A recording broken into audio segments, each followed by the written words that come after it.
속을 받아가지고 홍해를 건너고 또 이제 영광스러운 구출을 받았는데 거기서 끝난 게 아니라 이제 광야 생활을 또 경험했죠. 그는 또한 광야 생활을 경험했다. 훈련도 받고 징계도 받고 단련도 받고. 그는 모세를 섬겼으며 마침내 이스라엘 군대를 이끌었다. 모세는 성경에서 율법을 예표하고 있고 여호수아는 예수 그리스도를 예표하고 있고. 그래서 요한복음 1장에서도 말씀하고 있죠. 모세와 예수 그리스도. 자, 그래서 그는 갈렙과 다른 10명의 정탐꾼들과 함께 약속의 땅을 정탐한 바 있었다. 그래서 여호수아하고 갈렙은 긍정적인 보고를 했죠. 여호수아는 적과 꿀이 흐르는 땅에 대한 열정적인 보고를 했다. 야, 하나님 말씀 그대로입니다. 하나님이 주셨으니까 우리가 갑시다. 그들은 우리의 밥입니다. 이렇게 보고를 했죠. 이제 모세의 권위가 여호수아의 어깨에 놓였으며 그는 이제 이스라엘의 지도자로서 하나님의 백성을 약속의 땅 가나안의 안식으로 이끌 임무를 맡았다. 그렇습니다. 그래서 이제 여호수아라고 하는 책이 시작이 되는데요. 여호수아서는 구약 성경에서 전략적 위치를 점하고 있다. 그 무슨 뜻이냐? 이 책은 이스라엘이 약속의 땅을 두고 경계선상 밖에서 안으로 들어갈 그 순간에 해당된다. 드디어 이제 하나님의 약속의 땅으로 들어가는 입성하는 장면이죠.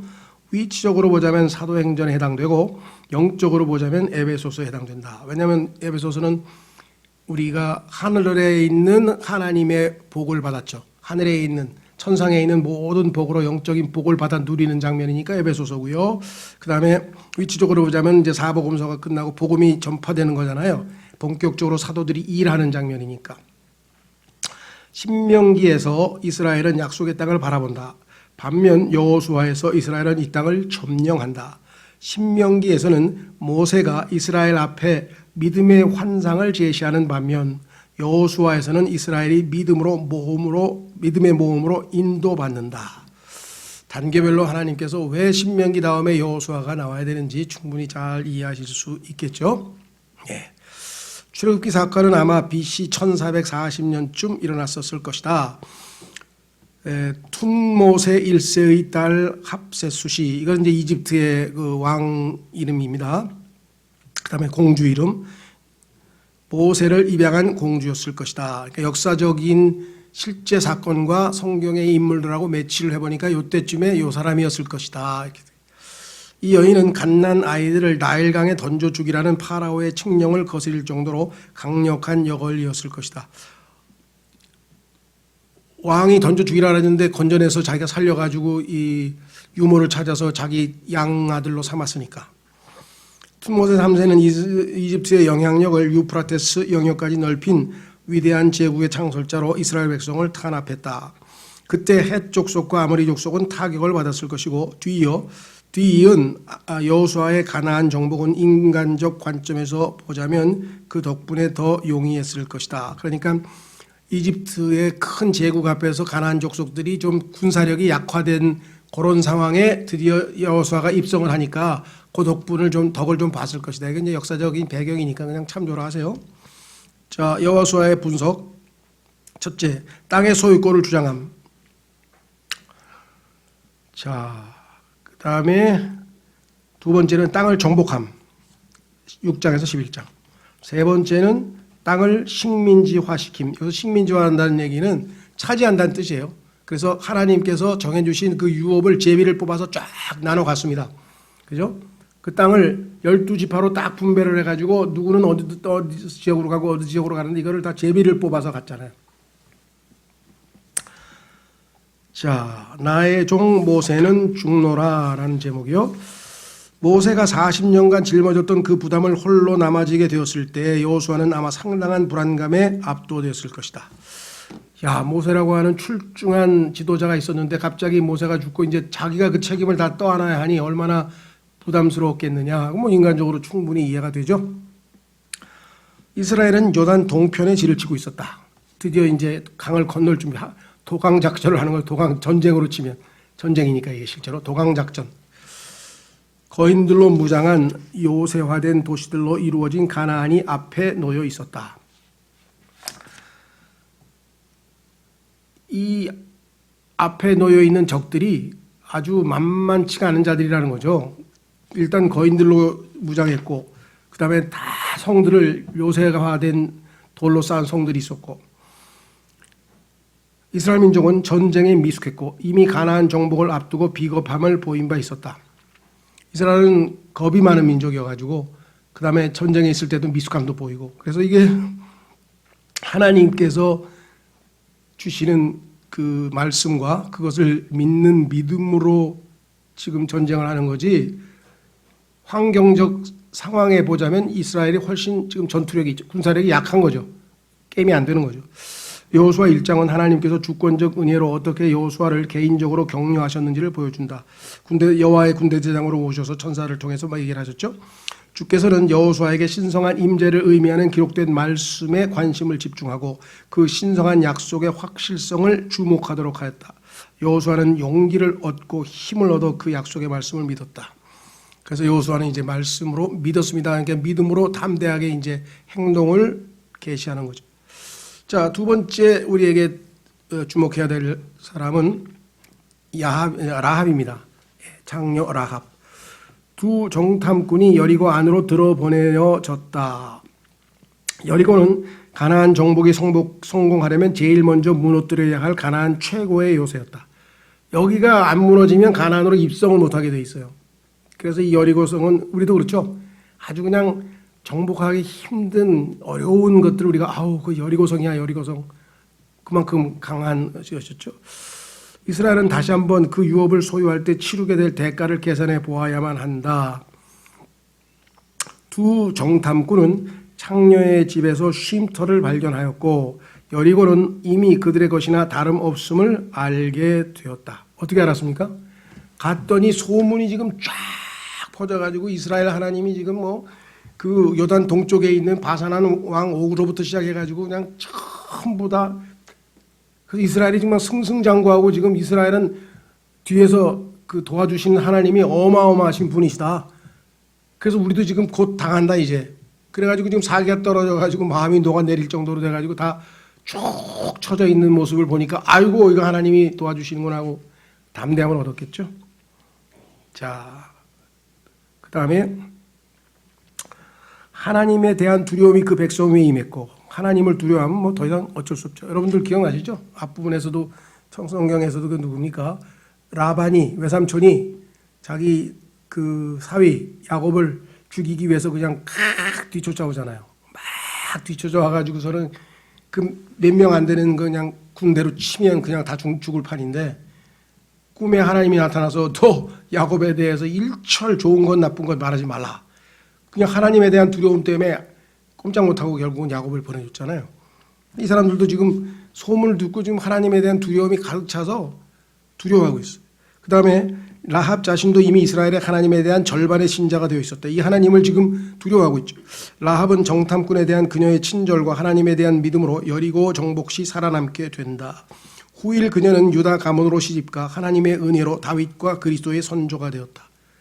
우리가 생각할 때는 어떻게 하나님께서 택하신 그 그리스도의 선조 중에 이거 무슨 창녀가 들어있어, 이게 이상하잖아. 근데 정말 하나님께서는 이 땅에 나중에 보면 아시지만 이때뿐만 아니라 초창기에 예수 그리스도께서 이 소위 말하면 접했던 그런 사람들도 다 보면 무슨 이 당시에 사회적으로 볼 때는 다 요즘으로 흑수저 아니면 그냥 다 이렇게 이 소수물이죠. 자, 그래서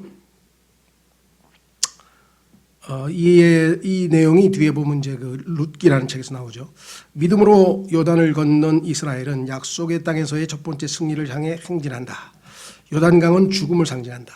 그래서 여기다 묻어야죠. 그러니까 우리가 예수 그리스도와 함께 자아에 대해서 죽고, 이제 율법에 대해서 죽고, 이제 다시 부활한 새 힘으로 살아가는. 그래서 이게 영적으로 치자면 정말 아주 중요한 십자가의 죽음을 상징하죠. 이 강은 가나안 북부 산악지대로부터 흘러내리기 시작하여 급격히 아래로 쏟아진다. 그러니까 저 북쪽에 있는 호수 이름 아시죠? 그 갈릴리 호수라고 그러잖아요. 그 갈릴리 호수로부터 쫙 강으로 요단강으로 내려와서 그다음에 사해에 와서 이제 멈추는 거예요. 거기까지. 근데 그 뭐랄까 이 각도가 확 급해서 낭떠러지처럼 그냥 물이 팍 쏟아져 내려서 이 단어의 의미가 내리꽂는 자라는 이름을 갖게 됐다는 얘기고요. 이 강은 결국은 사해에서 일생을 마치는 바 거기에서는 더 이상의 출구는 없다. 요단강을 건너는 것은 믿는 자가 자신을 그리스도의 죽으심과 장사와 부활에 일치시킴을 상징한다. 이 건너감이 없이는 이스라엘에게 가나안 정복은 있을 수 없으며 오늘날의 성도에게 그리스도 안에서 유업도 없다. 그러니까 단순히 구원만 받고 구속받은 출애굽에서의 사건뿐만 아니라 광야에서의 훈련을 거쳐서 우리 그리스도인들에게 있어서는 마지막으로 풍성한 삶, 예수님께서는 우리에게 너희가 생명을 얻고 그 다음에 더 풍성한 삶을 살게 하신다는 그 풍성한 삶이 바로 이 가나안을 상징하는 거죠. 자, 그래서 그 다음에 이제 중요한 이 요소로는요, 길갈이라고 하는 장소가 있어요. 지명인데요. 요단을 건넜을 때 세워진 기념비들은 미래의 사건들로 이 사건을 기억하도록 함에 있다. 자, 무슨 소리냐? 그 요단강을 이제 하나님의 기적으로 또 요단강이 홍해처럼 말라붙었잖아요. 그래가지고 건너갔는데 그때 그 길갈이라고 하는 것에다가 하나님이 이렇게 기적을 일으켰다라고 하는 것을 기념하기 위해서 돌들을 12개 한 지파 한 개씩 가져와서 세워놨잖아요. 그것은 이제 하나님에 대한 기념이고 두 번째는 교육용이죠. 후대들이 이게 뭐예요 할 때 하나님이 이렇게 하셨단다 이걸 알려주기 위해서죠. 자, 광야 시절은 끝났고 만나 역시 멈추었다. 이제 새로운 출발이죠. 대신 이스라엘은 그 땅의 옛 곡식으로 잔치를 벌여야 한다. 그 안에 들어가서 전쟁에서 승리해가지고 노획품이라 그러죠. 다 빼앗잖아요. 이제 전쟁에서 이기면 그 사람들 거 다 빼앗아서 그걸로 차지하는 거 아시죠? 예, 그거를 우리가 정말 예수님께서 십자가에서 이 마귀들의 것을 다 빼앗아 가지고 하셨듯이 여기도 그런 뜻이죠. 잔치를 벌여요. 오랫동안 소홀히했던 할례는 엄격히 요구되었으니 이는 여호와 하나님과 이스라엘 사이의 언약 관계를 상징하는 것이기 때문이다. 구약 사람들은 원래 이스라엘 백성들은 아브라함에게 창세기 17장에서 하나님이 정하신 대로 할례를 통해서 육신을 더 이상 신뢰하지 아니하고 하나님을 신뢰하는 삶을 산다는 것을 상징적으로 보여줬는데 그동안에 광야 생활하면서 이 사람들이 전부 다 이 할례 의식을 하질 않았어요. 그래서 이제 하나님께서는 새로운 성화의 삶을 살려면 죽음, 그렇죠? 십자가의 죽음과 부활이 필요합니다. 그래서 여기 나와 있죠. 우리 그리스도인들에게는 육신을 베어냄을 뜻하며 하나님께 그 어떤 승리라도 돌려드리려면 반드시 필요한 체험이라고 할 수 있다. 육신이 죽어야 부활의 승리가 우리에게 보장이 되는 거죠. 이스라엘은 유월절을 지켜야 했으며 여호수아는 주의 군대 대장에게 칼을 내려놓아야 했다. 이제 주님께 모든 걸 의탁해야 되겠죠. 그래서 이제 완전히 새로운 출발이 이루어졌다. 이 자발적 믿음의 결단으로 약속의 땅과 승리가 보장되었다. 그런데 이 지역은 삼위일체 하나님처럼 중앙이 있고 남부가 있고 북부가 있어요. 그러니까 갈릴리가 있고 유다가 있고 그 다음에 남부 지역 이렇게 해서 성경에 보면은 이 성전도 그렇고 이스라엘 땅도 그렇고 다 세 부분으로 돼 있어요. 그래서 처음에는 중앙부터 정복을 합니다. 중앙. 우리도 영적 전쟁에 있어서 제일 중요한 거는 이 자질구레한 게 아니라 제일 중요한 예를 들면 마귀에 대한 이 말씀으로 예수님처럼 공격을 하는 것이 제일 중요하겠죠. 여호수아는 여리고와 아이를 공격함으로써 가나안의 중앙을 가로질러 쐐기를 받고 이로써 북부와 남부는 동맹 체결이 불가능해졌다. 이게 군인들 옛날에 이 그리스도인 군인들은요 이거를 연구를 했어요. 다 어떻게 여호수아가 그 적은 숫자를 가지고 엄청난 여러 민족들이 있는 정말 어마어마한 이 다민족 연합군을 그렇게 물리칠 수 있었을까? 이것은 전략적으로 군사적으로 볼 때도 중앙을 내리쳐서 북쪽하고 남쪽하고 중간에 소통을 끊어버리는 것이잖아요. 그렇죠? 네, 하나님이 주신 지혜죠. 자, 그래서 승리의 비결은 믿음, 용기 그리고 순종이었다. 여리고는 이스라엘의 순종으로 쉽게 함락되었으나 문제는 아이성의 정복은 진영 안의 죄와 여호수아 자신의 육신적 논리에 대한 신뢰로 방해를 받게 된다. 아시다시피 이 아간이라고 하는 자가 죄를 졌죠. 아간의 이야기는 믿는 자들의 진실한 교제가 얼마나 중요하며 한 사람의 죄가 하나님의 백성 전체의 승리를 막을 수 있음을 보여준다. 아간이라고 하는 자 한 사람의 죄 때문에 두 번째 아이성 전투에서 패배를 했다는 사실을 우리가 기억해요. 그렇죠. 무섭죠. 그 다음에 밑으로 내려가서 아이를 굴복시킨 후 여호수아는 심각한 실수를 저질렀다. 그 얘기는 뭐냐? 그 속에 있는 가나안 땅에 있는 민족들하고는 절대로 동맹을 체결하면 안 된다 그랬잖아요. 지금도 보세요. 이 약속은 지금도 지켜져요. 하나님께서는 이스라엘에게 하나님이 보호자이시기 때문에 주변에 있는 국가하고 동맹을 체결할 필요가 없어요. 근데 이스라엘은 아직도 이때하고 똑같아요. 지금 뭐예요? 이집트하고 외교 관계 맺었어요. 그 다음에 레바논하고 맺고, 그 다음에 두바이 옆에 있는 아랍 사람들하고 자꾸 이제 우리 전쟁하지 말자고 평화 조약을 맺어요. 그게 그러면 평화가 보장이 되나요? 언제든지 돌변해가지고 내리치잖아요. 그 성경에서는 그러지 말고 절대적으로 하나님만 의지하라고 지금 얘기하고 계신데 마지막 때에도 이스라엘은 여전히 지금 주님 오시기 전에 불신 가운데 있다가 7년간의 고난을 통해서 마지막 순간에 이제 마음을 열고 예수님을 받아들이게 되는 거예요. 자, 이때도 그런 일이 벌어졌었어요. 그는 기브온 사람들과 동맹을 체결했다. 그는 1장 8절의 금지 명령과 신명기 7장 1, 2절의 경고를 잊었던 것이다. 동맹하지 말라 그랬는데 체결했죠. 물론 속았죠. 멀리서 온 것처럼 막 빵덩이 막 곰팡이 핀 거 막 가져와가지고 속였는데 영적 분별력이 없으니까 속았죠. 교활한 기브온 사람들은 여호수아가 기도하지 않고 자신을 신뢰한 때문에 이스라엘과 여호수아를 속일 수 있었다. 하나님, 기브온이라고 하는 자들이 와가지고 동맹을 체결하자 그러는데 이들이 정말 동맹 체결해도 되는 겁니까? 이들은 누굽니까? 하고 기도했더라면 하나님께서 그들은 너를 속이러 온 마귀다 이렇게 알려줬을 텐데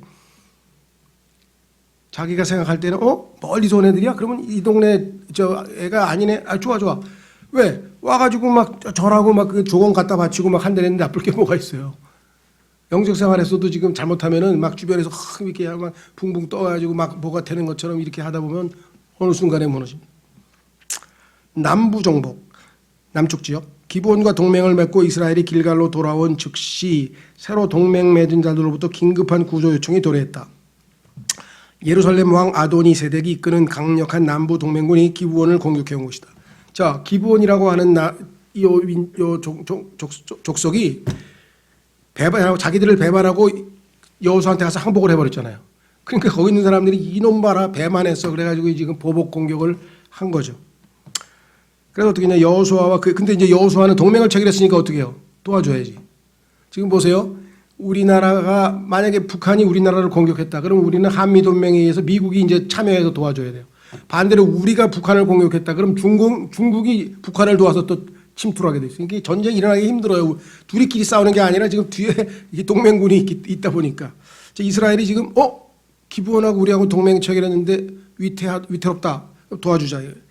그래서 그의 군대는 긴급히 출동해서 적들을 부수고 흩었으며 하나하나 소탕했다. 이스라엘은 다시 길갈로 돌아왔다. 하나님께서 그 역사하셨던 그곳에 기념비 있는 곳으로 왔죠. 기브온이 받은 공격은 사탄은 우리 삶에 있어서 어떤 약점이든 신속히 파고들어 공격함을 예시해 둔다. 언제든지 틈만 있으면 마귀가 우리를 공격할 수 있기 때문에 깨어 정신 차리고 기도하지 않으면 어느 순간에 당할지는 아무도 모르는 거죠. 자, 그다음에 이제 북부 정복 전쟁책입니다. 이게 그래서 여호수아서를 군인들이 좋아해. 전쟁사예요. 전쟁사. 이 삼국지 같은 책이에요. 여호수아에게 대적하고자 하는 북부 동맹군이 결성되어 메론 물가에 모여 최종 공격을 개시했다. 그렇죠. 지금 파죽지세로 막 중앙 내리치고 남부 내리치고 그러니까 북부가 얼마나 놀랬겠어요. 이제 우리 차례구나. 이 동맹의 강력한 힘은 여호수아의 마음에 두려움을 불러일으켰고 이에 그는 하나님의 훈계를 듣게 된다. 야, 이 엄청난 애들이 다 몰려가지고 힘을 합쳐가지고 지금 대적하니까 속으로 움찔했는데 하나님께서 때에 맞춰서 뭐라 그래요? 그들로 인하여 두려워하지 말라. 우리도 어떻습니까? 삶에서 상상도 못하는 엄청난 파고가 몰려치고 막 어떻게 혼자서 감당해낼 수 없는 일이 딱 닥치면 염려가 되고 두려워지는 게 인지상정인데 그때마다 주님께서 두려워하라. 담대하라. 두려워 말라. 그것을 붙들고 우리가 신앙생활을 해오는 거지 우리에게 그런 이런 파고가 안 치는 것은 아니잖아요. 똑같죠. 사탄은 때로 두려움으로 우리를 압도하려 하나 우리는 그가 패배당한 원수이기에 떨어야 할 필요가 없다. 졌잖아요. 예수님이 십자가에서 그를 다 빼앗았다 그랬잖아요. 여호수아는 그 동맹이 확고해지기 전에 공격을 하여 적들을 완전히 패퇴시켰다. 여호수아의 마지막 대적들은 산악지대의 거주자들로 이들 중에는 거인들로 있었다. 여호수아의 모든 승리는 하나님께로 돌려졌다. 그래서 정복을 쫙 그러고 나면 이제 하나님이 명령하신 순종을 해야죠. 뭐예요? 이스라엘 백성들이 풍성하게 농사짓고 열매를 맺어서 하나님께서 주신 복을 마음껏 누릴 수 있도록 땅을 분배함. 예. 자, 약속의 땅은 정복된 후 제비에 의해 각 지파에게 배분되었다. 공평하게 제비 뽑았어요. 또한 땅을 소유할 자들의 능력, 정복에 의한 권리, 요청, 신실함 등도 고려되었다. 그 얘기는 뭐냐면 저기에 지금 높은 산지가 있는데 험악한 지역이고 거기에 보니까 좀 위험한데 가서 빼앗고 자기 땅으로 삼고 싶은 사람 그랬더니 뭐 저요 하면서 다른 어떤 지파가 손을 들었대. 그 지파에게 기회를 먼저 준다 이 말이죠. 그렇죠? 예. 좋은 땅이긴 한데 위험하다. 그래도 우린 가겠다. 뭐 이런 사람들. 여호수아서의 나머지 부분은 거의 유사하다. 자, 거기 유다라 그래 있네요. 아, 죄송합니다. 거의 유다 지파, 에브라임 그리고 므낫세 지파의 유업에 관해 다루고 있다. 그러니까 나중에 제일 중요한 세 지파 유다, 에브라임, 므낫세라고 하는 이 세 지파가 어떻게 유업을 얻게 됐는지가 마지막 부분에 기록되어 있다. 율법에 나와 있는 도피성 역시 선정되었다. 도피성은 6개를 세워가지고요. 요단강 이쪽에 3개 저쪽에 3개 해서 고의로 살인을 저지르지 않았는데 그러니까 실수로 죽일 수도 있잖아요. 예를 들면 도끼질하다가 도끼가 날이 날아가가지고 죽였다든가 뭐 이럴 때에는 하나님 보시기엔 그건 살인이 아니잖아요. 실수잖아요. 그럴 때에는 도피성에 가서 숨어서 지낼 수 있도록 그렇게 배초한 거죠. 결국은 예수 그리스도를 예표하고 있는 또 다른 하나죠. 실제적 위협이 없는 레위인들의 종교적 영향력이 다른 지파에게 느껴질 수 있게 된 셈이다. 그러니까 이 곳곳에 다 레위인들이 다 이렇게 퍼져가지고 48개의 도시를 배정을 했어요. 그래서 레위 지파 사람들에게 뭐 예를 들면 그 이 영적인 상담을 할 수도 있고 도움을 청할 수도 있고 이렇게 배려를 했다. 싸움이 그치자 요단 동편의 유업을 갖고 있던 두 지파와 반 지파는 고향으로 돌아가게 된다. 아까 그랬잖아요, 그죠? 우리도 같이 싸울 거다. 근데 우리는 이쪽이 좋아. 목초지도 있고 우리 양치기도 좋고. 이들이 세운 제단으로 오해가 발생되어 자칫 내전으로 비화될 뻔하였으나 그 제단은 이스라엘의 다른 지파들 간의 연대감을 의미한다는 해명으로 일단락되었다. 무슨 소리냐? 얘네들이 하나님께서 세우라고 하는 그 기념비 말고 돌아가는 그 도중에 제단을 하나 또 세워놓은 거예요.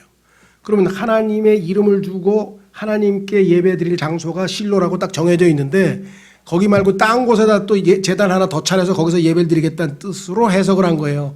그래서 저놈들은 배신자다 하고 이렇게 했더니 오해다 이거야. 그게 아니고 너희들이 저쪽에 있는 두 지파 반은 우리하고 상관없는 이건 버린 놈들이야 라고 우리를 하나님 백성으로 인정 안 할까 봐 우리도 하나님 백성이라는 것을 너희에게 기억나게 하기 위해서 세워놓은 거지 뭐 여기서 따로 예배 드리려고 한 거 아니다. 그래서 오해가 풀어졌다는 얘기죠. 자, 여호수아의 마지막 말이 24장에 기록되어 있는 바 이는 사사기에서 전개될 실패를 염두에 둔 의미 있는 예언인 셈이었다. 자, 하여간 한 번은 그래도 찾아보고 가야 되겠죠? 24장으로 가보겠습니다.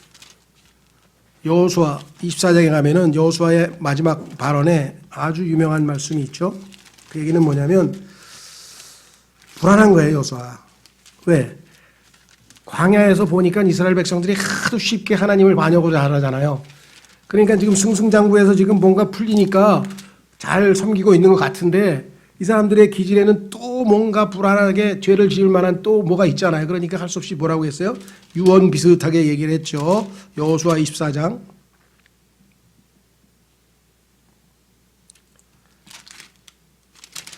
14절 여호수아 24장 14절 그러므로 이제 주를 두려워하며 성실함과 진실함으로 그분을 섬기라.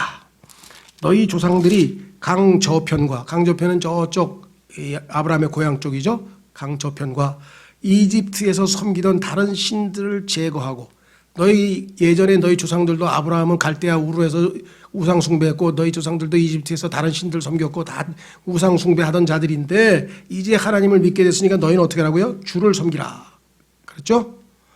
이 15절, 만일 주를 섬기는 것이 너희에게 나쁘게 보이거든 너희 조상들이 강 저편에서 섬기던 신들이든지 혹은 너희가 거하고 있는 땅의 아모리 족속의 신들이든지 너희가 섬길 자를 너희를 위해 이날 택하라. 그러나 나와 내 집으로 말하건대 우리는 주를 섬기겠노라 하매, 너희들 딴 신 섬기고 싶으면 자유야. 가고 싶으면 가. 그러나 나는 주님만 섬기겠다. 여호와만 섬기겠다. 그랬더니 뭐라 했어요? 백성이 응답하여로되 우리가 결코 주를 버리고 다른 신들을 섬기는 일을 결코 하지 아니하리니 주 우리 하나님은 우리와 우리 조상들을 이집트 땅 속박의 집에서 데리고 올라오시고, 제대로 배웠네, 우리 눈앞에서 큰 표적들을 행하시며 우리가 지나온 모든 길에서와 우리가 통과한 모든 백성들 가운데서 우리를 보존하신 바로 그분이시니이다. 과거를 쫙 여러분도 생각해 보세요. 한번 예수님 믿고 나서 지금까지 있었던 일들을 쫙 한번 파노라마처럼 한번 훑어보면 이런 간증을 우리도 할 수 있겠죠. 주께서 모든 백성 곧 이 땅에 거하던 아모니 족속을 우리 앞에서 쫓아내셨나이다. 그런즉 우리도 주를 섬기리니 그분은 우리의 하나님이시니이다 하니라. 여기 보니까 말로는 그럴싸하게 했는데 여호수아가 아니야, 넌 못한다 그랬어요. 왜 보세요? 여호수아가 백성에게 이르되 너희가 능히 주를 섬기지 못하리니, 아니 섬긴다 그랬는데 왜 못 섬긴다 그랬을까요? 우리 주변에도 그런 사람들 많아요. 정말 헌신하고 주님만 섬기겠다 그랬는데 나중에만 아닌 사람들 많듯이 말로만 하면 안 되지. 뭐라 그랬어요? 너희가 중히 주를 섬기지 못하니 그분은 거룩한 하나님이시요 질투하는 하나님이시므로 너희 범국과 죄들을 용서하지 아니하시리라. 만일 너희가 주를 버리고 이방 신들을 섬기면 그분께서 너희에게 선을 행하신 뒤에라도 돌이키사 너희를 해하시고 너희를 멸하시리라 하니, 백성이 여호수아에게 이르되 아닙니다. 우리가 주를 섬기겠나이다. 이렇게 얘기를 했죠. 무슨 소리냐? 하나님은 질투하시는 하나님이에요. 근데 이스라엘 백성의 약점은 뭐냐면요, 하나님을 섬겨. 근데 하나님만 섬겨야 되는데 플러스 알파가 다른 신들도 섬겨. 이게 무슨 소리인지 아시겠어요? 하나님을 안 섬긴다는 게 아니야. 하나님도 섬겨. 근데 세상도 섬겨. 그럼 막 뒤섞여 짬뽕이다. 하나님은 순결하시기 때문에 그런 걸 싫어하신다 이 말. 이게 제일 힘들죠. 우리도 주님만을 의지하고 가다가 중간에 갑자기 불안한데 아니야 하면서 딴 수를, 그게 누구예요? 야곱이잖아요. 야곱 어떻게 했어요? 어떻게? 하나님께서 분명하게 대처해 주신다고 약속을 했는데 불안하니까 어떻게 해요? 그래도 기도한 다음에 또 어떻게 해? 작전을 짜가지고 1진, 2진, 3진 해가지고 에서에게 보내가지고 하나님 말을, 아니 밤새도록 싸워가지고 그렇게 복을 받은 사람이 왜 거기서 또 불안해가지고 그러겠어요? 우리의 육신의 나약함, 바로 그것 때문에 그렇죠. 그래서 늘 우리는 빨리 다시 뭐예요? 털어버리고, 그런 것들 털어버리고 다시 순수하게 주님 품으로 돌아오는, 계속해서. 자, 그래서 결국은 이스라엘 백성들이 불안했는데 아니나 다를까 뭐예요? 사사기에 들어가가지고 완전히 이제 본색을 드러내는 거예요. 사사기는 간단해요. 여러분들 악순환이라는 거 들어보셨죠? 악한 순환. 악순환은 뭐냐면요, 여러 가지가 있지만 그 중에서 제일 유명한 게 그 경제학 아시죠? 경제에서 악순환이라는 이 이론이 있어요. 그게 뭐냐면, 이 우리나라 같이 예전에 우리 6.25 끝나고 나서 우리나라는 이제 가난한 나라잖아요. 빈국. 그럼 우리나라는 경제가 왜 엉망이고 제대로 안 되느냐? 선진국이 됐었고 돈을 못 벌고 가난하게 사느냐? 첫째, 이 백성들이 돈이 없어. 그 저축을 못 해. 그러면 투자가 안 돼. 그러면 생산이 안 돼. 그러니까 이게 계속해서 돌면서 벗어나질 못해요. 그래서 결국은 경제학자들이 뭐예요? 뭔가 외부에서 돈이 투자가 들어가서 생산이 일어나고 그 다음에 일자리가 들어가고 그 다음에 소비가 되고 이렇게 돼야 돼. 그러면 외부에서 뭐가 도와줘야 돼. 그게 뭐예요? 외자잖아요. 외자. 그러니까 미국이 외자를 꾸어줘서 돈 꾸어다가 우리가 집어넣어서 투자해서 뭘 만들었잖아요. 그러니까 그 모델이 지금 우리가 성공해가지고 이렇게 된 거잖아요. 그렇죠? 마찬가지예요. 악순환. 이들이 어떻게 되냐?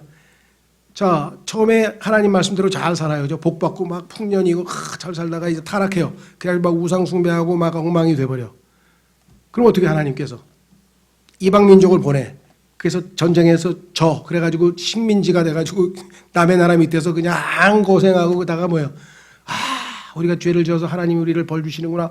회개합니다 하고 그냥 막 난리를 쳐. 그럼 하나님께서 사사를 하나 보내. 사사를 하나 보내면 사사가 딱 구출해줘. 그러면 잘 됐다 그러고 한 20년 정도, 한 15년, 20년 잘해. 그러다가 다시 또 원점으로 가. 요게 6, 7번이 반복되는 게 사사기예요. 똑같은 패턴인데 사람만 다르고 조금씩 다. 사사기를 읽으면 다 뭐예요? 야, 이건 내 과거를 왜 이렇게 써놨지 여기다가. 누구든지 딱 보면 이거 내 과거 아니야. 그리스도인들은 영적으로 순간적으로 다 느끼는 거죠. 이게. 자, 하나님을 버리는 어리석음. 제목은 그때에는 이스라엘에 왕이 없었으므로 사람마다 자기 눈에 옳은 것을 행하였더라. 하나님의 보시기에 옳은 걸 해야 되는데 자기가 보기에 옳은 걸 하는 거예요. 자기 중심적 생활, 이거 육신적인 생활이죠. 이게. 내 생각에는 내가 중심이 되니까 이제 문제가 생기는 거죠. 이 표현을 잘 기억해 두라. 이 말씀은 사사기의 마지막 문장이다. 이 말씀은 사사기의 핵심 구절일 뿐 아니라 인간 본성을 이해하는 열쇠이기도 하다. 인간과 하나님과의 관계에서 결정적으로 인간이 하나님 앞에 진노의 대상이 된 이유는 뭐냐? 자기가 옳다고 하는 일을 하는 거예요. 하나님이 옳다고 하는 일을 해야지. 하나님이 옳다고 하는 일은 예수 그리스도를 믿어라 그랬는데 아닙니다. 제가 착하게 살아보겠습니다. 제가 열심히 노력해 보겠습니다. 이게 가인이잖아요. 가인. 자, 모든 사람은 각자 자기 눈에 보기에 옳은 일을 하지 잘못된 것을 하지 않는다. 잘못된 게 아니라 자기가 보기에 옳다는 거래요. 자기가 보기에. 문제는 무엇이 옳고 무엇이 그런지에 대한 기준이 인간과 하나님이 정반대인 경우가 자주 있다는 것이다. 하나님 생각과 우리 생각이 너무 달라가지고 내가 옳다고 생각하는 것을 하나님이 인정을 안 하는 경우가 많지. 이는 이스라엘 자손이 주 앞에서 악을 행하였더라라는 표현이 사사기에 끊임없이 반복되고 있는 것을 보더라도 분명하다고 하겠다. 자기들은 옳다고 했는데 사람이 자기 눈에는 옳아도 하나님 보시기엔 아니다. 잠언에도 써있죠. 자기는 옳다고 했는데 하나님 보시기엔 아니야. 사사기는 여호수아를 뒤이어 발생하는 비극을 보여준다. 여호수아는 승리의 책이라 그랬죠. 그럼 사사기는 뭐예요? 패배의 책이에요. 이게 우리 신앙생활이에요. 그래서 패배당할 때 너무 자책하거나 막 괴로워할 필요 없어요. 왜? 원래 나는 이 정도야. 근데 주님을 신뢰하고 다시 돌아가서 승리를 맛볼 수가 있잖아요. 회복될 수가 있잖아요. 그렇죠? 의인은 7번 넘어져도 일어나서 다시 또 8번째. 자, 그래서 하늘에 있는 것들을 예표한다면 영적으로 높은 수준에서 우리가 다니는 게 여호수아라고 한다면 사사기는 땅에 있는 것들을 바닥을 기는 거죠. 여호수아에서는 승리의 함성이 울리는 반면 사사기에서는 패배의 울음소리가 들려온다. 정말 이거는 맞는 것 같아요. 정말 깨어있지 않으면 어느 순간에 뭐예요? 섰다 하고 야 요즘 신앙생활이 왜 이렇게 잘 되지 하는 순간 어느 순간에 보면 저 밑바닥으로 콱 오락내락. 자, 사사기는 반역, 보응, 회개, 회복이라는 악순환이 67번 반복되고 있다. 하나님께 반역지었다가 하나님이 보응이라고 하는 것은 매를 때리는 거죠. 그 이교도들을 보내가지고 내리치는 거죠. 그러면 회개하고 그러면 다시 회복되고 그랬다 좀 있다가 다시 반역하고 이게 지금 악순환이 계속되고 있어요. 사사기 분석, 룻기는 사사기 마지막 5장과 더불어 사사기의 부록을 구성한다. 이 속에서 우리는 당대의 도덕적 영적 상태를 보게 된다. 그건 이제 룻기는 다음 시간에 하고요. 자, 이스라엘의 전쟁들. 자, 유다 지파가 어떻게 전쟁했는지 얘기가 나오고요. 그래서 땅을 이제 차지했죠. 이게 빼앗았죠. 두 번째, 이스라엘이 부른 화를 불렀어요. 왜? 불순종하고 우상 숭배했으니까. 그래서 몇 번에 걸쳐서 했냐 보세요. A. 메소포타미엔, B. 모압인, 암몬인, 아말렉인, 3. C. 가나안, D. 미디안, E. 암몬, F. 블레셋. 계속 이방 민족들에게 난타당하는 거예요. 그렇죠? 이스라엘이 걸어간 길. 자, 종교적 왜곡, 도덕적 오염. 종교적 왜곡은요, 여기에 보면은 미가라고 하는 최초의 제사장인데 최초로 우상 숭배한 제사장이 하나 나와요. 예, 제사장과 우상 숭배? 이건 뭔가 안 어울린 것 같은데, 예, 오늘날도 보면 막 로마 가톨릭에서 제사장이잖아요. 그 사제란 뜻이잖아요. 사제. 그들이 하는 그 미사 이런 다 우상 숭배 연관이 돼 있잖아요. 그죠? 그러니까 여기에서 로마 가톨릭의 기원을 찾아냈잖아요. 두 바벨론이라는 책에서. 그렇죠. 자, 그다음에 도덕적 오염. 우상 숭배는 아주 필수 코스가 뭐예요? 타락이에요. 도덕적 타락. 어마어마한 일이 벌어졌죠. 자기 부인이 여러 사람들에게 소위 말하면 욕을 보이니까 화가 나가지고 자기 부인을 첩을 12조각으로 잘라가지고 이스라엘 지파에게 다 보냈어. 왜? 이런 끔찍한 일을 이스라엘 백성들이 하다니 이게 하나님의 백성이 이렇게 타락해서 되겠는가 와가지고 화가 나가지고 이제 다 보냈. 그러니까 이제 회개하자. 아이고 이런 일이 벌어졌어. 베냐민 지파 죽여라 하고 11지파 가가지고 그냥 전쟁에 거의 다 죽게 돼서 600명인가 밖에 안 남았는데 하나님이 세우신 12지파 중에서 한 지파가 없어지면 이거 하나님 앞에 또 큰 죄를 짓는구나. 그럼 어떡하나. 그러니까 남겨두자. 그래서 600명 살려줬는데 보니까 자손을 퍼뜨려야 되는데 여자들이 없는 거야. 그래서 할 수 없이 그 옛날로 지금 보쌈이라 그러죠. 이게 뭐라 그래? 그러다 여자들이 막 뒤집어가지고 막 훔쳐다가 우리가 볼 때는 이런 재밌는 사건이 성경에 있네 싶을 정도의 사건 얘기가 여기에 기록되어 있죠. 얼마나 도덕적으로 오염되고 타락했는가. 지금은 그 시대하고 비교해 볼 때 만만치 않아요. 막 2살짜리 죽인 부모들이 없나, 굶어 죽인 부모들이 없나, 그냥 유치원에서는 그냥 막 아이들을 그냥 막 억지로 물을 14잔이 먹이고 그냥 지금 도저히 어떻게 해볼 데가 없을 때 도덕적으로 어느 정도까지 갈지를 모를 정도까지 지금 와 있는 거죠. 이스라엘의 치명적인 죄 첫 번째, 이스라엘은 가나안 거인들과도 어떤 동맹을 맺지 말 것을 율법에 의해 여러 번 엄숙히 경고받았다. 아모리인들의 불법은 가득했다. 이들의 종교적, 도덕적, 사회적 관습은 전적으로 더러웠다. 그것들은 가증한 짓으로 그 땅을 오염시켰다. 이들의 가증한 짓들에 대해서는 레위기에 엄청 자세하게 써 있어요. 그래서 하나님께서 이러지 말아라, 이런 짓 하지 마, 왜 그 사람들이 그런 짓을 하니까 너희는 흉내내지 말고 그들과 동행 맺지 말고. 그들의 신들은 마귀들이었고 그들의 종교적 실력은 더러웠다. 그 가나안 민족들의 핵심 죄는 아스다롯 숭배였다. 아스다롯이라고 하는 여인의 이름에서 이 이름이 이렇게 조금씩 바뀌어가지고 이스터라고 하는 이스터. 오늘날 부활절에 할 때죠. 부활절이라고 하는 그 이스터라는 단어가 요 아스다롯 숭배하던 종교였어요 원래. 근데 그거를 지금 기독교에서 아스다롯 섬기는 딸을 갖다 정해가지고 우리가 볼 때는 기가 찬 일이지만 그만큼 지금 타락을 했다는 거예요. 그렇죠? 이는 부도덕한 행위가 경배의 형태로 저질러지는 가장 사악한 형태의 우상 숭배였다. 예배의 순서 중에 성전 창녀하고 성관계를 하는 게 프로그램에 다 들어가 있어요. 그 돈 되는 거야. 그게 이 우상 숭배 종교의 도덕적 타락의 근본이에요. 근본. 모든 미덕은 무릎을 꿇고 말았다. 창녀짓을 하러 간다는 말은 단순한 비유이상이었다. 그러니까 이스라엘이 하는 짓을 하나님께서 창녀짓을 하러 간다. 남편이 나를 놔두고 이스라엘의 남편이 하나님이라 그랬잖아요. 영적인 가늠이잖아요. 그죠? 우상숭배는. 이스라엘은 이 도덕적 암을 제거하도록 명령받았다. 이스라엘은 대신에 순수한 여호와의 경배를 세워 참되고 살아계신 하나님을 모든 인류에게 증언해야 했다.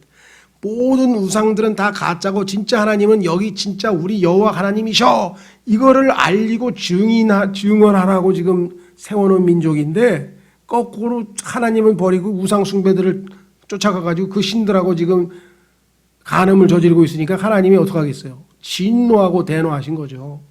그런데도 이들은 자신들을 이집트로부터 인도해내신 조상들의 하나님을 버리고 주변인들의 다른 신들을 따라가서 절을 했고 이로써 주의 진노를 일으키고 말았다. 심은 대로 거두었음. 하나님의 법칙 가운데 핵심 법칙이 뭐냐? 심은 대로 거두는 거예요.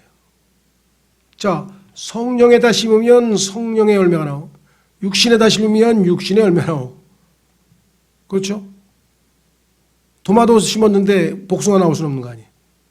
근데 사람들은 이 가장 기본적으로 하나님이 정하신 법칙을 자, 이스라엘의 초기 승리는 최종 승리까지는 이르지 못했다. 초기 승리 아시죠? 여호수아서에서 철기 시대가 동트고 있었던 가나안에서 이스라엘은 원수들의 병기들에 대항할 수 없으리라 생각했다. 야, 저쪽들은 다 엄청난 무기를 가지고 있는데 우리가 전쟁에서 이기겠나 싶어가지고 지금 전전긍긍하고 하나님을 믿고 평안하게 살아야 되잖아요, 그죠? 여러분 어떠세요? 내일 북한이 핵폭탄을 쐈다. 그래도 우리 그리스도인은 평안하게 살아야 돼요. 예? 죽이시는 분도 하나님이고 살리시는 분도 하나님이시고요. 하나님이 원하시면 핵폭탄이 날아오다가 빗나가서 저쪽 바다로 떨어질 수도 있는 거고요. 모르는 거예요. 하나님은 모든 일을 다 하셔주기 때문에 전적으로 우리는 하나님께 우리의 생사화복을 다 맡기고 있는 거죠. 자, 그래서요. 그러나 이는 그들의 구원의 대장께서는 만군의 주님이심을 잊어버린 때문이다. 때문이 아니고 때문입니다. 잊어버린 때문이다. 하나님이 어떠하신 분임을 잊어버리면 불안할 수밖에. 이스라엘은 굴복했다. 곧이어 타협이 일어났고 결국은 공범이 되고 말았다. 이스라엘을 대체해야 할 민족들의 수준까지 다른 민족들을 하나님께로 인도하라 그랬더니 자기들이 다른 민족들의 잡신들을 따라가고 말았으니 이게 어떻게 되냐. 오늘날도 기독교를 사람들이 개독교라고 그러고 그냥 베레벨 욕을 다 하는 게 기독교인들이 저지른 사회적 비리 어마어마하잖아요. 예? 이명박 대통령 장로님이라고 하지 무슨 어디 교회 장로님이지 하여간 장로님 다 그러고 다 그런 건 아니겠지만 그런 사람들이 너무나 많기 때문에 지금 시리아, 시돈, 모압의 신들인 바알, 아세라 그다음에 블레셋의 신 다곤을 이스라엘은 두루 섭렵하며 섬겼다. 온갖 잡신들을 다 섬긴 거죠. 나무와 돌로 만든 계기한 우상들 뒤에는 가나안들의 신들 즉 악한 영들이 도사리고 있었다. 어떤 형태든 모든 우상 숭배는 다 마귀들에 의한 것으로 반드시 타락을 가져온다. 그랬습니다. 신약에서는 탐심은 우상 숭배라. 그리스도인들 중에는 이래요. 저는요 다른 거는 모르지만 10계명 중에서 다른 건 모르지만 우상 숭배는 안 합니다. 왜? 집에다 형상 안 만들어 놨다지. 형상에 절하는 것만 우상인 줄 알아. 아니에요. 성경에 보니까 뭐야? 마음에 탐심, 하나님보다 더 내 마음을 차지하고 있는 게 있어. 하나님이 1번이 아니고 하나님이 2번이고 1번이 뭐냐 이게 돈인지 뭔지 모르지만 쾌락인지 권력인지 그러면 그게 우상이 되는 거죠. 그렇죠? 골로새서, 에베소서 다 써 있잖아요. 하나님께서는 반복해서 이스라엘로 하여금 우상 숭배의 쓴 열매들을 맛보게 하셨다. 잔인하고 악하고 무자비한 독재자들이 이스라엘을 억압했다. 얼마나 약한 신들이 정말 우리를 박해하고 폭력으로 일삼고 착취하고 그걸 모르는 거죠. 고난, 궁핍, 재앙 등이 이스라엘의 배교 때마다 덮쳐왔다. 첫 번째는 메소포타미아인들이 이스라엘을 억압했고 결국 하나님께 울부짖자 하나님께서 구출자 온니엘을 일으키셨다. 온니엘은 갈렙의 동생이었다. 그 다음은 혐오스러운 모압왕. 그러니까 우리 신앙생활에서도 다양한 종류의 공격을 받듯이 여기는 지금 민족들의 이름이 나오죠. 자, 기억해 보시면 모압 왕 에글론이 아모리인들과 아말렉인들과 함께 이스라엘을 굴복시켰다. 하나님께서는 왼손잡이 에옷을 일으켜 구출하신다. 하나님께서 약한 것을 들어쓰시는 것은 매우 흥미롭다. 약할 때 강하다 그랬죠? 고린도후서에도. 그래서 고린도전서에 보면 하나님께서는 뭐예요? 없는 것들을, 있는 것들을 부끄럽게 하시려고 약한 것들을, 가난한 것들을 전부 다 하나님이 들어서 쓰신다고 얘기를 했죠. 예를 들면 왼손잡이, 소막대기, 여인, 못, 방아, 항아리와 나팔, 그리고 나귀의 턱뼈 등 우리가 볼 때는 보잘것없는 걸 가지고 전부 다 이스라엘의 우상들을 다 때려 눕히신 분이 하나님이시다는. 에글론 다음으로는 야빈이 등장한다. 그는 가나안인들의 왕으로 시스라가 군대 대장이었다. 시스라가 이제는 이스라엘이 그토록 두려워하는 철병거를 900단을 갖고 있었다. 이 철이라고 하는 거는요, 성경에서 창세기 4장에 가인이 그 철기 문화의 문명이 나오죠. 예. 그래서 이 철이라고 하는 것은 나중에 다니엘서에 가면 그 마귀들의 군병기를 지금 뭐 미사일도 다 철이잖아요. 그러니까 쇠라고 하는 것은 철이라고 하는 것은 항상 마귀와 연관이 있고 무기와 연관이 있고 그래요. 그래서 여기서도 지금 예를 들면 철로 만든 침대를 뭐 가지고 있다든가 아니면 병거를 가지고 있다든가 이게 다 지금 마귀의 무기들을 얘기하는 거죠. 하나님께서는 드보라를 여대언자로 야일을 여자 영웅으로 야일은 그 누굽니까 시스라를 대나무 못으로 여기다가 관자놀이에다가 때려 박아가지고 죽인 그렇죠. 그런데 그 시스라가 적그리스도를 예표하고 있는 분이라는 것을 어떻게 알 수 있습니까? 나중에 이 머리를 상하게 돼서 결국은 죽었다가 다시 부활해서 적그리스도로 노릇을 하는 게 바로 계시록에 나오는 그 시스라의 모습이죠. 그 다음에 바락을 구출자로 사용하셔서 이스라엘의 하나님은 철병거를 별것 아니라고 간주하심을 입증했다. 철병거 가져봐야 하나님이 함께 하시니까 다 물리쳤다. 뒤이은 미디안 사람들이 이스라엘을 압박해 극심한 기근을 가져왔다. 기드온은 300명의 고귀한 사람들을 데리고 압도적 숫자의 열세에도 기적적인 승리를 얻었다. 처음에는 3만 3천 명이었죠. 그러다가 사람들 중에서 2만 명인가요? 2만 2천 명은 겁을 먹어가지고 전쟁에 안 나가려고 그래. 나 못 나가면 겁먹은 놈들 다 빠져. 그 다음에 10,000명이 있었어. 물속에 들어가서 물 좀 먹으라 그랬더니 어떤 놈들은 지금 저기 오는데 경계를 서고 이렇게 해가지고 손을 떠서 이렇게 먹어야 되는데 그냥 막 숙여가지고 막 물 먹느라고 정신이 없어. 너희들도 빠져. 그래서 결국은 300명만 제대로 성령 충만한 300명 데리고 하나님께서 승리케 하셨죠. 숫자 많아가지고 무슨 영적 전쟁으로 이기고 그런 거 아닙니다. 교회도 마찬가지예요. 성숙한 사람들, 성경에 보면 강한 자들이라고 해요. 강한 자들의 특징 5개 있는데 그거는 그 강한 자들이 교회에서 언제든지 소위 말하면 그 역할을 감당하는 거죠. 튼튼한 기둥이 5개 딱 있으면 막 흔들려도 기준이 있어도 흔들리지 않는 거죠. 자, 그 다음에 기드온은 300명의 고귀한 사람들을 데리고 압도적 숫자 열세에도 기적적인 승리를 얻었다. 기드온은 이스라엘 사람들이 감사의 표시로 왕위를 제안했으나 거절했다. 여기까지는 좋았어. 근데 문제는 어떻게 되냐. 그러나 그는 에봇을 만들므로써 미래의 우상 숭배의 씨를 뿌리는 어리석음을 저질렀다. 그래서 에봇은 항상 점치는 데 사용이 됐단 말이에요. 그 앞에다가 그 대제사장이 앞에 걸치는 거죠. 결국 이스라엘은 이 신성한 옷을 숭배하고 만다. 결국은 또 우상이 됐어요. 또 다른 우상을 만들어냈대.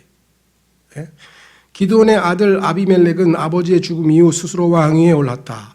이 자는 막내 동생 요담으로부터 가시나무라 묘사된 비양심적인 자였다. 결국 갑작스런 비참한 종말을 맞는다. 그래서 이 사사들의 사건들에 대한 내용이 자세하게 잘 써 있기 때문에 하나하나 이렇게 읽어가면서 우리가 확인해 보시면 좋겠고요. 사사들 중 5명에 대해서는 별로 알려져 있지 않다. 여기는 그냥 이름만 나와 있어요. 돌라, 야일, 입산, 엘론, 압동 등은 짧게 다루고 있다. 다음으로 등장하는 위대한 자는 입다로 형제들에 의해서는 거부되었으나 하나님께서 일으키사 암몬인들의 손에서 이스라엘을 구속하게 하신 자였다. 근데 이제 문제는 입다의 딸에 대해서 이제 문제가 나오죠. 2가지 해석이 있습니다. 입다의 딸을 진짜 제물로 바친 것은 아니었다. 그 얘기는 입다를 결혼시키지 아니하고 그냥 처녀로 평생 동안 지내게 한다는 것이었다. 이렇게 해서 입다를 실제로 바친 것을 왜 그럴 리가 있냐. 근데 성경은 그대로 읽어보면 바친 거예요. 그러니까 입다는 자기가 한 서원을 율법을 통해서 율법에 보면 그 서원을 취소할 수 있는 방법이 있어요. 그대로 취소를 할 수도 있었어. 그런데 하나님의 말씀을 무지하게 잘 모르니까 우직한 사람이니까 그냥 딸을 바치고 많은 사람들은 그런 끔찍한 일이 있었을 리가 있냐. 이래서 이것도 마치 입다가 진짜 딸을 바치지 않은 것처럼 해석하는 사람들도 있어요. 이게 논쟁도 들어보셨죠? 논쟁을 하지는 마세요. 근데 우리가 보기에는 도저히 납득이 안 되는 일도 그렇잖아요. 고래가 요나를 삼켰는데 그 다음에 나중에 뱉었다. 그거는 뭐 믿어집니까? 하나님 말씀에 그대로 써 있으면 우리가 받아들여야 돼요. 차라리 정말 입다가 대단한 믿음이다. 그러나 그건 무지에서 생긴 거잖아요. 얼마든지 하나님 말씀에 의하면 그걸 취소할 수 있고 다른 방식으로 할 수 있었는데 우리도 지혜롭지 못하면 그런 일들이 생길 수 있죠. 그래서 입다 문제에 대해서도 뭐 사람들이 해석을 이건 또 쓸데없이 논쟁이 벌어지기 때문에 각자 하나님 앞에 믿으면 좋을 것 같고요. 그 다음에 이제 삼손의 이야기는 많은 흥미를 자낸다. 뭐 삼손은 뭐 역사상 뭐 영화로도 나오고 노래도 나오고 뭐 하여간 안 나온 데가 없어요. 그렇죠? 비록 그의 육신의 죄들은 잘못이나 하나님의 영은 삼손과 관련되어 가장 많이 언급되어 있음을 주목할 만이다. 블레셋인들은 그 땅에서 몰아내기 시작했으나 마무리를 짓지는 못했다. 블레셋인들에게 제대로 맞설 사람은 다윗이었다. 나중에 이 블레셋의 대표 주자인 골리앗을 물리치는 것이 바로 다윗이었죠. 자, 삼손에 대해서도 많은 사람들이 생각할 때는 뭐 저렇게 살았는데 하나님이 어떻게 히브리서의 믿음의 영웅의 명단에다 집어넣어놨지? 또 이런 분들이 있어요. 이 삼손의 삶은 좋은 간증은 아니야. 그래도 마지막 순간까지 뭐예요? 믿음을 안 잃어버렸어. 그래서 하나님께 마지막으로 기도했잖아. 복수할 수 있게 도와달라고. 그래서 살아있을 때보다 죽으면서 많은 원수들을 다 죽였죠. 그렇죠. 그래도 그까지 믿음을 간직했기 때문에 우리가 볼 때는 이거 뭐 배울 만한 게 하나도 없지. 이거 뭐 이렇게 사는 사람도 하나님이 우리 생각하고 달라요. 창녀 라합도 마찬가지고 그렇죠. 그러니까 하나님의 기준을 가지고 있어야 돼. 롯도 마찬가지죠. 성경에 보니까 롯이 의인 롯이라고 써 있어요. 이 롯이 어떻게 의인이지? 하나님을 믿었으니까 의인이지. 우리가 행위로 하나님 앞에 의롭다고 봤나요? 그렇죠. 자, 당시의 도덕적 분위기. 사사기 마지막 5장은 당시의 배교의 모습을 전형적으로 보여준다. 사실 이 5장은 읽기도 끔찍스러워 가지고요. 특히 나중에 그 뒤에 막 사람 토막 내고 막 이런 거 보면 끔찍해져. 어머니의 돈을 훔친 미가의 이야기. 이게 이제 가짜 제사장이죠. 그리고 그 돈을 되갚았으나 결국은 은으로 만든 우상을 만들었다는 이야기는 이상하기조차 하다. 뭐 성경에 이런 얘기가 다 나오나? 근데 이거는요, 요즘에 얘기하는 그 제사장을 중심으로 하는 가짜 바벨론 종교가 어떻게 변질될 것인지, 어떻게 생길 것인지를 우리에게 암시해주고 있죠. 미가는 이 우상에 근거한 자신의 종교를 만들었고 지나가는 레위인을 초청해 이 새로운 종교의 제사장으로 삼는다. 그런데 단 지파 사람들이 이 우상을 훔치고 그 레위인을 한 집안이 아닌 한 지파 전체의 제사장으로 삼는다. 이 레위인의 이름은 요나단으로 므낫세의 손자였다. 이때 기브아라고 하는 베냐민 지파의 영토에 있는 도시에서 악한 사건이 발생하게 된다. 요즘도 심심하면 아마 뉴스에 나올 만한 엄청난 이야기인데, 이 악행은 타락한 당시의 기준으로도 너무도 끔찍해서 다른 지파들은 무슨 조치를 취해야만 한다고 생각했다. 내전이 발생했고 베냐민 지파는 거의 소멸되었다. 비느하스라고 하는 아론의 손자가 이 문맥에 등장한다. 사사기 전체에 걸쳐 이스라엘의 참된 대제사장의 이름이 여기서 단 한 번 언급되고 있는 것을 주목해야 한다. 그래서 해결책을 제시했죠. 그래서 결국은 이 베냐민 지파를 살려냈어요. 보존시켰어요.